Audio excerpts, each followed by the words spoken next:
일시적 연합이긴 한데 이게 완전 이질적이잖아요. 네. 장동혁에 대한 일시적 대항 어떤 연합 전선을 했다라고 보는 게 맞을 것 같고 네. 이거는 이벤트성이다 그냥. 지금은 어떤 식으로든 한동훈 전 대표는 본인의 지지 세력을 확장해 가야 되는 사람이잖아요. 전 그런 측면에서는 덧셈의 정치를 해야 된단 말이에요. 당내에서도 아직 주류라고 할 수 없고 결국에는 본인이 가고자 하는 바는 대통령을 한번 해보겠다는 거 아니겠습니까? 근데 그런 사람이 되려면 뺄셈의 정치가 아니라 덧셈의 정치를 해야 된다고 생각하는 거죠. 오늘 그 유정복 인천시장이 얘기했더만요. 간판만 바꾸면 뭐하냐. 요리사가 똑같은데 맛이 똑같은데 레시피가 똑같고 그런 얘기를 했거든요. 주방장까지 얘기하진 않겠습니다. 저는 레시피는 바꿔야죠. 레시피는 바꿀 정도의 노력이 있어야 국민들이 그 진정성을 알아줄 겁니다.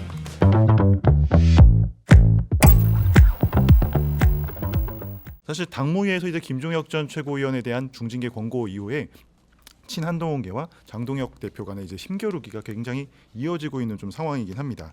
근데 이런 가운데 이제 장 대표가 19일에 이제 계엄과 탄핵이 가져온 결과에 대한 책임을 져야 한다며 이제 변화를 시작하려고 한다 이런 말을 했는데 여기에 대해서 조금 해석의 여지가 좀 있는 것 같습니다. 실질적인 구체적인 얘기까지는 안 했기 때문에 이게 어떤 의도이냐 이런 좀 얘기들도 많이 나오고 있는데 소장님 보셨을 때는 이 취지에 대해서는 좀 어떻게 보셨나요? 일단 변화를 체감할 수 있는 네. 어떤 조치가 나오지 않았잖아요. 사실 근데 그 조치가 나오기에는 지난 주말간의 시간이었기 때문에 앞으로 어떤 모습을 보이는가에 따라서 자신이 얘기했던 변화가 민심 또는 당심이 요구하는 변화인지 확인해 볼 수 있을 것 같아요. 지금은 원론적인 얘기를 한 거잖아요. 왜냐하면 지금 장동혁 대표가 여러 의원들을 많이 만났다고 했어요. 예. 뭐 재선, 삼선 또 초선 의원들도 그룹별로 해서 많이 만났다고 했는데 제가 이야기를 들은 결과는 어쨌든 장동혁 대표 뭐 대표로서 인정 안 하는 것은 아니지만 지금의 방향으로 가면 안 된다라는 얘기들을 꾸준히 했다는 거예요. 네. 그런데 지난번에 누가 얘기했던가요? 그런 얘기를 하니까 그냥 웃고만 있더라라고 했는데 그 웃고만 있던 거에서 한 걸음 나간 거죠. 근데 결국에는 변화라는 것이 장동혁 대표가 얘기했었던 거를 체감하려면 다른 뭐 명시적인 게 나와야 된다고 생각합니다. 네. 근데 그 명시적인 게 또 뭐 반대편, 장동혁 대표의 반대편에서 얘기하고 있는 그럼 자 김종혁 그 전 최고에 대한 징계 없던 걸로 해라. 뭐 당무 게시판 사건은 들여다보지 마라. 않겠다라는 시까지 가기에는 조금 그건 거리가 있을 것 같다는 생각이에요. 네. 그래서 저는 윤리위원회가 아직 구성이 안 됐는데 지금 당무감사위원회는 일종의 그 국가로 치면은 검찰 같은 거잖아요. 굉장히 세게 구형을 한단 네. 말이에요. 윤리위원회가 이런 종합적인 판단을 고려해서 장동혁 대표의 어떤 정치적 공간을 열어주는 식으로 좀 탈출구, 그러니까 출구 전략을 짜면 어떨까라는 생각을 개인적으로 해봅니다. 그러니까 네.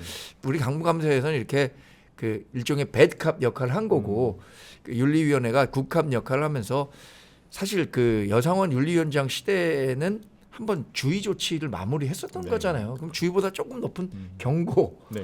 이런 식으로 마무리만 한다고 하더라도 좋은 전략이 될 것 같은데 좀 두고 봐야겠죠. 네, 평론가님 그 일단 장동혁 대표의 그 발언, 그러니까 계엄과 탄핵에 대한 책임을 언급한 발언 자체는 좀 어떻게 보셨나요? 아무 의미 없죠. 예, 아무런 의미가 없다. 네. 그러니까 일단은 장동혁 대표의 생각은 소위 말하는 친한계 한동훈 대표를 전 대표를 포함한 친한계에 대한 징계와 네. 이 당의 개혁은 별도다라고 보는 것 같아요. 네. 그래서 여기는 징계는 여기대로 하고 이거는 내가 주도해가지고 뭔가 당을 개혁하겠다, 혁신하겠다라는 건데 이미 이게 다 얽혀버려가지고 두 가지를 분리하기가 매우 어렵다. 네. 게다가 그동안의 메시지가 소위 말하는 한동훈 대표를 위시한 여기가 개혁보수의 상징처럼 돼버렸잖아요 지금. 네. 그러니까 한동훈을 징계를 하는 것 자체가 이 개혁보수의 길하고는 거리를 두겠다라는 것처럼 사람들이 인지를 당원들도 그렇고 밖에서도 인지를 하는 이 상황에서 이거를 분리해가지고 김종혁 징계하고 한동훈 징계하면은 이게 그냥 본인이 원하는 대로 스무스하게 갈 수 있을까? 네. 이게 이제 첫 번째의 이제 난관이고요.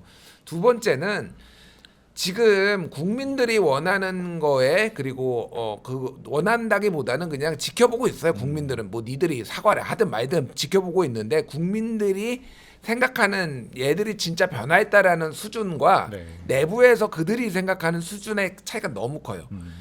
비상계엄은 이제는 국민의힘 대부분 소위 말해서 친윤들도 잘했다고 하는 사람 거의 없습니다. 네. 이게 장동혁 대표만 지금 민주당의 뭐 그것 때문에 그 연이은 폭정 때문에 한 거다라고 하지만은 뭐 맞죠. 뭐 탄핵 많이 한 거 문제가 저도 있다고 생각해요. 근데 그거는 저 해법적인 정치 제도 내에서 풀어야 되는 거잖아요. 네. 그게 헌법재판소의 결론이었잖아요. 그러니까 이제는 비상 계엄에 대해서 뭔가를 의견을 내는 거는 이제 의미가 거의 없어졌어요. 네. 사람들이 원하는 거는 지금의 국민의힘이 장동혁이 손잡고 있는 그 세력과 절연할 수 있느냐를 물어보는 거예요. 그러니까 네. 윤 어게인 세력. 그러니까 윤 어게인하고 손 잡고 지금 당의 쇄신을 얘기할 수 있느냐?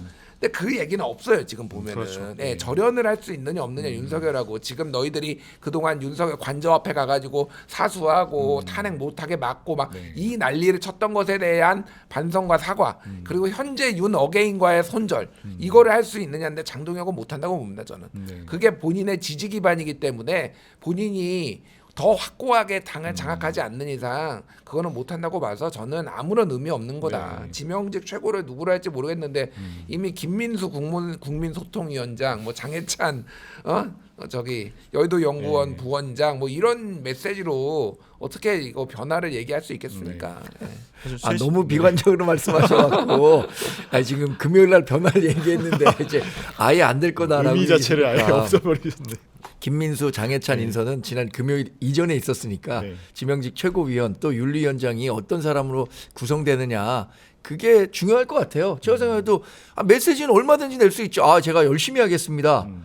뭐 우리 그 수능 시험 앞둔 네. 고3 아들이 아빠 저 이제 열심히 하겠습니다라고 뿌듯하죠. 네. 그런데 열심히 하겠다라고 했는데 똑같이 뭐 변화된 모습을 전혀 보이지 않는 거예요. 그러면 이 말뿐이었구나라고 생각하는 것처럼 실제로 어떤 행보를 보이냐가 중요하다고 생각하고 그게 저는 지명직 최고위원 윤리위원회 구성 또 윤리위원회에서 있을 장동혁 그 김종혁 전 최고에 대한 징계 강도 네. 뭐 이런 것들이 종합적으로 평가되지 않겠습니까? 근데 사실 지명직 최고위원이라고 했을 때 뭔가 외부에서 또는 중도에서 봤을 때 변화라고 느끼려면 굉장히 좀 신선한 인물 내지는 뭐 당에서 친다면 예를 들어 뭐 친한계를 갑자기 중용한다던가 이런 식의 좀 파격적인 결정이 아니고서는 새롭게 안 느낄 텐데 그럴 가능성도 있다고 보시나요? 아니 근데 친한계를 지명직 최고위원으로 하기는 어렵겠죠. 그렇죠. 현실적으로 어려운데 현실적으로 어렵고 어느 정도를 인물이어야 좀 변화라고 느낄 수 저 정도 있을까요? 인물? 나도 그 얘기하려고 그랬어. 정광재를 최고위원으로 자연스럽게 발판을 저희가 농담이고 하여튼 저는 이게 하루에 1도씩 옮긴다고 했잖아요. 네. 그게 이제 이루어지지 않았기 때문에 그렇게 얘기했던 거랑 좀 다른 거 아니냐라고 하시지만 이게 또 180도 변치면 굉장히 위험한 거예요. 네. 그걸 하기도 어렵고 그래서 저는 그 외부에 그러니까 그동안 정치를 하지 않았던 사람 중에 보수 정치에 대해서 좀 쓴소리를 했었고 본인에 대해서도 장동혁 대표 체제에 대해서도 조금 비판적인 의견을 견지했던 분 네. 이런 분들로 삶으면 좋겠다는 생각이 들어요.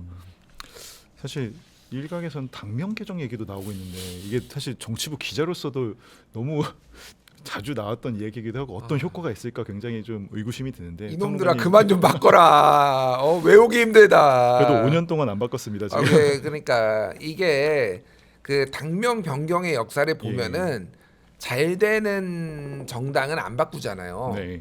그래서 저는 이제 이 보수 정당에 이제 뭐 다 과거에도 아주 거슬러 올라가면 오래된 역사들이 있지만은 전성기를 저는 한나라당으로 봐요. 왜냐하면 한나라당이 1997년부터 2012년까지 갔기 때문에 네. 이게 거의 14년 갔거든요. 그러네. 그때 뭐 대선도 지고 했지만은 한나라당이라는 이름으로 또 영광 시절도 있었습니다. 네. 그러니까 뭐 이명박 때 또 이기기도 했고 막 그랬기 때문에 한나라당 이름도 좋고 나는 좀 이런 거 좋다. 그런데 이게 보면 그 이후에 새누리당, 자유한국당, 미래통합당, 국민의힘까지 지금 오고 있는 이 상황에서 이거는 정당이 매우 질이 멸렬하다라는 거고 네. 이제 이런 거에 사람들이 반응 안 해요. 이런 신장 개업에 오늘 그 유정복 인천시장이 얘기했더만요. 식당 간판만 바꾸면 뭐하냐 요리사가 똑같은데 맛이 똑같은데 레시피가 똑같고 그런 얘기를 했거든요. 네. 민주당이 진짜 이거는 암흑의 역사가 있었어. 저는 이거 맨날 볼 때마다 헷갈리는데 네. 제가 읽어볼게요. 민주당에서 시작을 했다가 이제 90년대 초반에 그 다음에 DJ가 돌아와가지고 새정치국민회의, 새천년민주당, 열린우리당, 대통합민주신당, 통합민주당, 민주통합당, 새정치민주연합, 더불어민주당. 와 외우지도 못해. 맨날 헷갈려 나도 저도 이거. 헷갈립니다. 네, 민주통합당, 통합민주당 어떻게 먼저인지 이렇게 되면 안 된다 정당이. 국민의 힘으로 저는 끝까지 가는 거를 최소한 이게 지금 더불어민주당도 지금 2015년부터 10년 갔거든요. 네. 이거는 각인 효과도 중요한데 신장개업 효과는 그런 식으로 하는 건 아니다라고 저는 봅니다. 네. 네. 저도 민주당은 그래도 민주라는 하나의 그 이름은 계속 네. 유지하는 경향이 있었던 것 네. 같은데 보수 정당은 너무 당명이 많이 왔다 갔다 했던 네. 것 같아요. 저는 개인적으로는 국민의힘이라는 이름이 나쁘지 않은 것 같아요. 네. 국민에게 힘이 되겠다. 이거 맨 처음에 저 그 국민의힘이라는 이름으로 정할 때는 뭐 일본 극우 정당에서도 뭐 같은 이름이 있다. 뭐 여러 가지 뭐 이를 국민의힘을 두 자로 줄이면 국힘이라고 하는데 그거 별로다. 이렇게 불만을 제기하는 사람도 있었지만 국민의힘이라는 이름 자체는 상당히 국민들에게 좀 더 가까이 가고 힘이 되겠다라는 좋은 뜻을 갖고 있는데 말씀드린 것처럼 그거죠. 결국에는 그 당이 어떤 지향점을 갖고 네. 국민에게 메시지를 전달하느냐지 그 간판은 아니잖아요. 유승복 의원이 얘기한 거 뭐 주방장까지 얘기하진 않겠습니다. 저는 네. 레시피는 바꿔야죠. 네. 레시피는 바꿀 정도의 그 노력이 있어야 국민들이 그 진정성을 알아줄 겁니다. 네. 사실 이렇게 뭐 당명 개정까지 나올 정도로 장동혁 대표가 좀 변화를 예고하는 배경 중에 또 여러 추측 중에 하나는 한동훈 전 대표와 김문수 전 장관의 만남이 있지 않냐라는 뭐 일각의 추측도 있는데 17일 이제 서울 관악구의 고깃집에서 국민의힘 전현직 당협위원장 모임인 2호의 송년회 자리였는데요.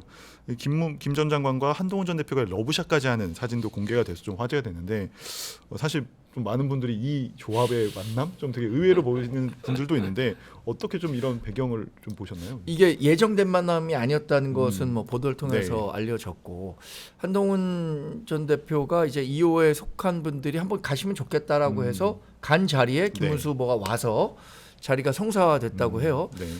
근데 저는 이렇게 평가했습니다. 김문수 후보가 지금 현실 정치와는 조금 거리를 두고 있잖아요. 네. 밖에서 국민의힘이 돌아가는 것 또 이재명 정권의 운영 방향 보고 있단 말이에요.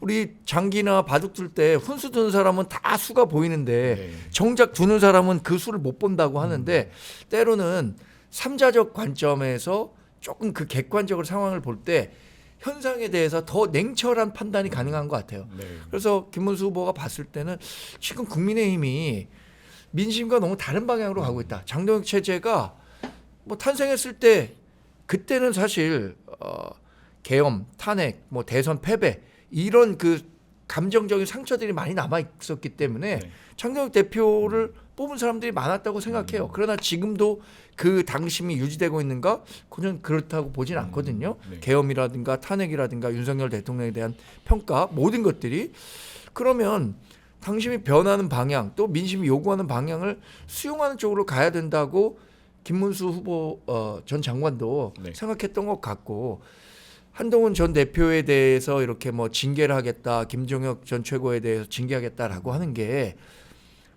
김문수 전 장관이 봤을 때는 장동혁 대표의 어떤 개인적 정치적 이해관계 때문에 일어나는 일 아니냐라고 네. 판단했을 가능성이 있을 것 같아요. 선거 앞두고 우리가 정말 다 하나로 묶어도 모자란다라고 하면서 그 보수 중도 진영에 지금 어떻게 생각하면 당 지도부 외에 가장 중요한 그 축이 한동훈 전 대표를 중심으로 한 개혁 보수 세력인데 네. 여기는 안 되고 다른 쪽만 모여라라고 하는 게 바뀌어서 봤을 땐 이해하기 어려울 것 같아요. 네. 평론가님 일단 한 전 대표와 김 전 장관의 그런 연대 혹시 가능성 좀 어떻게 보셨나요? 그 이제 삼국지를 보면은 네. 뭐 여러 이제 고사들이 있지만 삼국지를 보면은 이제 위초고가 싸우는 거잖아요.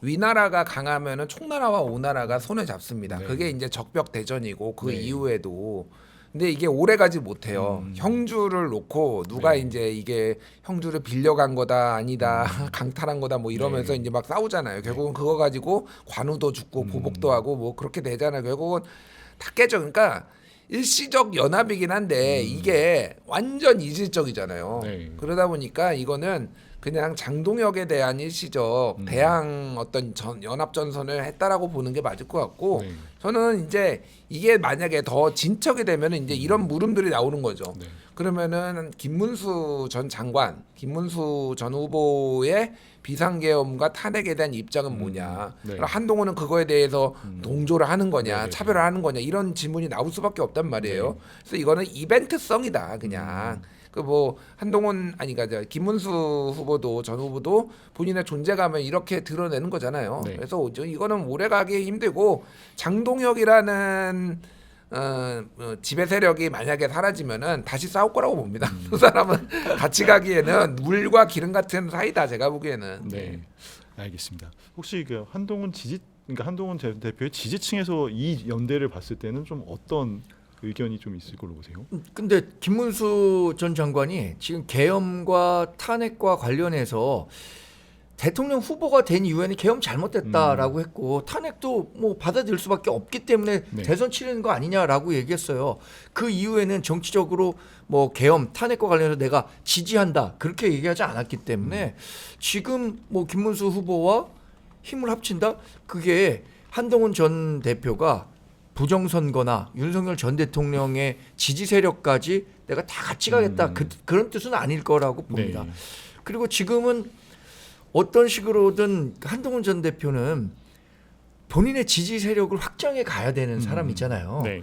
그게 그 정말 수용 불가. 우리가 막 따라가 갖고 뭐 부정선거 옹호하는 사람들도 우리 편입니다 이렇게 얘기하는 게 아니라 이분들이 자연스럽게 오는 것까지요. 그거야 마다할 필요가 있겠습니까? 네. 저는 그런 측면에선 한동훈 전 대표는 어떤 식으로든 이제 덧셈의 정치를 해야 된단 말이에요. 그 당내에서도 아직 주류라고 할 수 없고 결국에는 본인이 갖고자 하는 바는 그 대통령을 한번 해보겠다는 거 아니겠습니까? 그 얘기를 하니까 어제 제가 한동훈 토크 콘서트 가서 들었던 가장 재밌는 의미 있는 얘기 중에 하나는 뭐였냐면 도토리? 아니 국제 정치와 관련해서 네. 대부분의 한국 정치인들이 뭐 국제 정치에 별로 관심이 없다. 네. 근데 왜 이렇게 국제 정치를 열심히 공부하고 탐독하냐라고 하니까 그런 답변을 했다는 거예요.